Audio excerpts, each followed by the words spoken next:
இந்த டாக்டருக்கு எதுக்காக இந்த வேலை அப்படிங்கிற ஒரு விஷயம் தெரியல. அதுவும் இல்லாம இப்போ இந்த ரவுடிங்களால இந்த டாக்டர் அதுக்கு அடுத்தது இந்த டாக்டருக்கு யாரெல்லாம் உதவி பண்றாங்களோ அவங்க எல்லாரையுமே இப்போ போலீஸ் அரெஸ்ட் பண்ண போகுது அப்படின்னே சொல்லலாம். அதாவது அந்த ரவுடிங்க இருந்துட்டு வெண்பாவை கூட்டிட்டு வந்து செக் பண்ணாங்க. அதுவும் இல்லாம அந்த டாக்டர் வந்துட்டு, யோ எங்கிருந்தியா இந்த பொண்ணை பிடிச்ச, அதுவும் இல்லாம ஆர்ட்லாம் சூப்பரா இருக்கு அப்படி இப்படிங்கிற மாதிரி சொல்லிட்டு இருக்காங்க. ஆர்ட் டிரான்ஸ்பிளேஷன் பண்றதுக்காக இவங்க இப்போ எல்லாத்துலயும் தயாரா இருந்துட்டு இருக்காங்க அப்படிங்கிறது நல்லாவே தெரிஞ்சு போச்சு.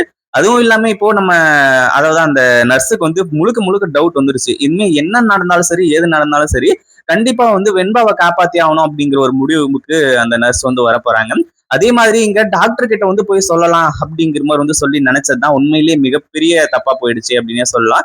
ஆனா கடைசியில எப்படியோ ஒரு வழியா நல்லபடியா நடந்து இப்போ அந்த டாக்டர் அடுத்ததான் அந்த ரவுடிங்க எல்லாரையுமே அரெஸ்ட் பண்ணிட்டு இப்போ வெண்பாவையும் மல்லி கிட்ட ஒப்படைக்க போறாங்க. உண்மையிலேயே இப்படிப்பட்ட ஒரு சுவாரஸ்யமான சம்பவம் நடந்துச்சு அப்படின்னா உண்மையிலேயே ரொம்ப எல்லாருக்குமே சூப்பரா இருக்கும், ரொம்பவும் ஹாப்பியா இருக்கும் அப்படின்னே சொல்லலாம். அதாவது இப்ப என்ன ஆச்சு அப்படின்னா ஒரு பக்கம் நம்ம இவங்க அதாவது விஜய் மல்லி மேல கோவமா இருக்கிறது, இது எல்லாமே ரொம்பவே தேவையில்லாத ஒரு விஷயம் அப்படின்னே சொல்லலாம். ஏன்னா விஜயும் மல்லியும் இப்போ நல்லபடியா பேசிக்கிட்டு இருந்தாங்க அப்படின்னா அவங்களுக்குள்ள கம்யூனிகேஷன் நல்லா இருந்துச்சு அப்படின்னா கண்டிப்பா இந்நேரத்துக்கு அடுத்தடுத்து என்ன பண்றது, வெண்பா எங்க இருப்பா, எங்க கொண்டு போய் வச்சிருப்பாங்க, எங்க கடத்தி வச்சிருப்பாங்க இப்படிங்கிற மாதிரி சொல்லி எல்லா விஷயத்தையும் அலசி ஆராய்ஞ்சு கடைசியில எப்படி ஒரு வழியா வெண்பாவை கண்டுபிடிச்சிருப்பாங்க. இப்ப கூட ஒன்னும் கெட்டு போகல. அதுவும் இல்லாம மல்லி அடுத்தடுத்து நிறைய ஆக்ஷன் எடுத்துதான் நம்ம வெண்பா எங்க இருக்கக்கூடிய விஷயத்தையே கண்டுபிடிக்கிறாங்க. அதுவும் இல்லாம நம்ம விஜய் எல்லாம் மல்லி வெண்பாவை தொலைச்சிட்டா, நான் சொல்ற பேச்ச கேட்காம போயிட்டா அப்படிங்கிற மாதிரி சொல்லி கோவமா இருக்காங்க இல்லையா? அது எல்லாத்துக்குமா சேர்த்து இப்போ நம்ம மல்லி பதிலடி கொடுக்க போறாங்க. விஜய் கண்டிப்பா நம்ம மல்லி கிட்ட மன்னிப்பு கேட்டுதான் ஆகணும், வேற வழியே கிடையாது. அதாவது இப்ப என்ன ஆச்சு அப்படின்னா ஒரு பக்கம் நம்ம வெண்பாவுக்கு ட்ரீட்மெண்ட் போயிட்டு இருந்துச்சு. அதுவும் இல்லாம இப்போ அந்த நர்ஸ் இருந்துகிட்டு இவனுங்களை பார்த்தா நல்லவனுங்க மாதிரியே தெரியலையே அப்படிங்கிற மாதிரி சொல்லி கொஞ்சம் சந்தேகப்பட்டுட்டு இருந்தாங்க. எந்த கேள்வி கேட்டாலும் அதுக்கு எடக்கு முழுக்கா பதில் சொல்றது, அடுத்துதான் எந்த பதிலுமே தெரியாம நிக்கிறது, இப்படின்ற பல விஷயங்கள் பல இது போய்கிட்டு இருக்கு. ஆனா அதே சமயத்துல இப்ப என்ன ஆகுது அப்படின்னா ஒரு பக்கம் அந்த அதாவது வெண்பா கண் முழிச்சதுக்கு அப்புறமா நம்ம நர்ஸ் இருந்துகிட்டு வெண்பா அதாவது ஏற்கனவே அந்த குழந்தையோட நேம் வெண்பா அப்படிங்கிற ஒரு விஷயத்த அவங்களே சொன்னாங்க. அப்படி இருக்கும்போது இப்போ அந்த நர்ஸ் இருந்துகிட்டு அதாவது உன் பேரு வெண்பாவாமா அப்படிங்கிற மாதிரி சொல்லி கொஞ்சம் விசாரிச்சுட்டு இருக்காங்க. அப்படி விசாரிக்கும் போதுதான் வெண்பாவை ஆமா என் பேர் வெண்பா தான் அப்படிங்கிற மாதிரி சொல்லிட்டு இருக்காங்க. ஆனா நம்ம நர்ஸ் கேட்கிற ஒவ்வொரு கொஸ்டினுக்கும் இப்படி பதில் சொல்லுவாங்க அப்படின்னு கொஞ்சம் கூட எதிர்பார்க்கவே இல்லை. அதே மாதிரி இங்க கூட்டிட்டு உன்னை சேர்த்தவங்க உன்னோட சொந்தக்காரங்களா அப்படிங்கிற மாதிரி கேட்கும்போது, இல்ல அவங்க எங்களோட சொந்தக்காரங்க இல்ல, அதுவும் இல்லாம என்னை கடத்தனவங்க, என்னை கடத்தி கொண்டு போய் விற்க பாக்குறாங்க, என்னை எப்படியாச்சும் காப்பாத்துங்கக்கா அப்படிங்கிற மாதிரி சொல்லி வெண்பா பயங்கரமா கதறி எழுதிட்டு இருக்காங்க. வெண்பா நீ எதுக்கும் கவலைப்படாத, அதாவது உன்னை ஏற்கனவே நான் ஏதோ ஒரு வீடியோல எதுலயோ பார்த்திருக்கேன். அதுவும் இல்லாம இவனுங்களை பார்க்கும்போது எனக்கு ரொம்ப சந்தேகமா இருந்துச்சு. அதனாலதான் நானும் கொஞ்சம் பொறுமையா வெயிட் பண்ணிட்டு இருந்தேன். ஆனா இப்ப எல்லாமே எனக்கு தெரிஞ்சிருச்சுல்ல, உன்னை கண்டிப்பா நான் காப்பாத்துறேன் அப்படிங்கிற மாதிரி சொல்றாங்க.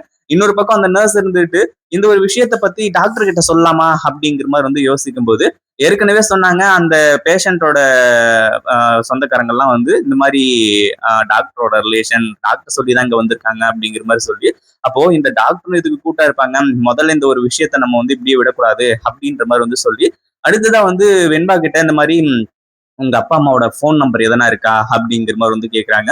அந்த ஒரு போன் நம்பருக்கு போன் பண்ணி இந்த விஷயத்த பத்தி எல்லாம் சொல்லிடலாம் அப்படிங்கிற மாதிரி சொல்லி வெண்பாவும் நம்பர் கொடுக்க அந்த ஒரு டைம்ல அங்க ஒரு மிகப்பெரிய கலவரமே நடந்துகிட்டு இருக்கு.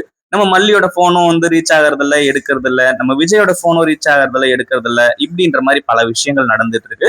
கண்டிப்பா இந்த ஒரு விஷயத்தை ஏத்துக்கவும் முடியல, அதை ஏத்துக்க முடியாம இருக்கவும் முடியல அப்படின்னு தான் சொல்லணும். ஏன்னா நம்ம வெண்பாவை வச்சு இப்ப போன் பண்ணிக்கிட்டு இருக்காங்க. வெண்பா ஒரு வார்த்தை பேசிட்டு இங்க இருக்காங்க அப்படிங்கிற ஒரு விஷயத்த சொல்லிட்டாங்கன்னா போதும். அதே மாதிரி ஏற்கனவே அந்த ரவுடிங்களுக்கு மிகப்பெரிய சந்தேகம்லாம் இருந்துச்சு. அதுவும் இல்லாம நம்ம இந்த நர்ஸ் ஏதோ பண்ணிட்டு இருக்கா அப்படிங்கிற மாதிரி சொல்லி அதனால இங்க கொஞ்சம் உஷாரா இருந்துதான் ஆகணும். ஏன்னா நம்ம மல்லி அதாவது வெண்பாவை கொண்டு போய் விஜய் கிட்டயும் மல்லி கிட்ட சேர்க்கிற வரைக்கும் அதே மாதிரி இப்போ விஜயோட போனும் எடுக்கல, மல்லியோட போனும் எடுக்கல, அதாவது அங்க பிரச்சனை போயிட்டு இருக்கு இல்லையா? நம்ம மல்லி பயங்கரமா சண்டை போட்டுட்டு இருக்காங்க. அதாவது நீங்க என் மேல கோவப்படுறது எல்லாமே ஓகே, ஆனா எதுக்காக உங்க அக்கா ராஜேஸ்வரியை நீங்க நம்புறீங்க, ஏற்கனவே அவங்கள நம்பி என்ன ஆச்சுன்னு உங்களுக்கே நல்லாவே தெரியும் அப்படிங்கிற மாதிரி சொல்லி அப்பதான் நம்ம விஜய்க்கும் வரைக்குது, ஆமா இல்ல முன்னாடியே இவ்வளவு பெரிய பிரச்சனை பண்ணா, ஆனா மல்லி இது பண்றதுக்காக நம்ம பண்றது கொஞ்சம் கஷ்டமான ஒரு விஷயம் தான், கஷ்டமான ஒரு சூழல் தான் அப்படிங்கிற மாதிரி நினைக்கிறாங்க.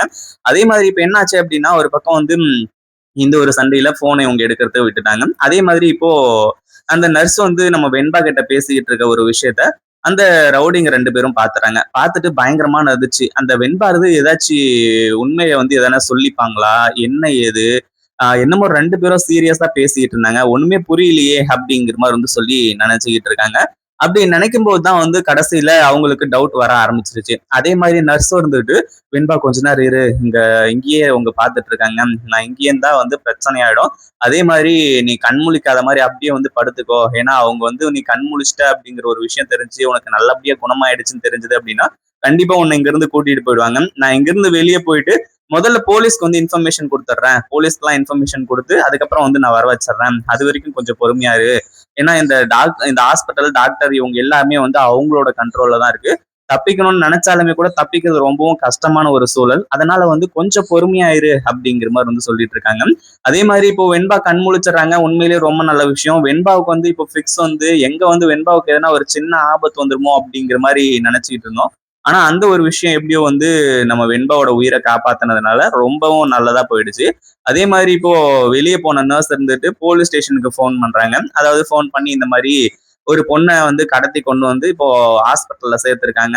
சீக்கிரமா வந்தீங்கன்னா காப்பாத்திடலாம். வெண்பா அப்படிங்கிற ஒரு பொண்ணு அப்படிங்கிற மாதிரி வந்து சொல்லி இன்ஃபர்மேஷனும் கொடுத்துட்றாங்க. இதை பத்தி நீங்க என்ன நினைக்கிறீங்க? அந்த வீடியோ பிடிச்சிருந்தா லைக் பண்ணுங்க, ஷேர் பண்ணுங்க. இப்பதான் நம்ம சேனலுக்கு ஃபர்ஸ்ட் டைம் வரீங்க அப்படின்னா கீழ இருக்க சப்ஸ்கிரைப் பட்டனை பிரஸ் பண்ணிக்கோங்க.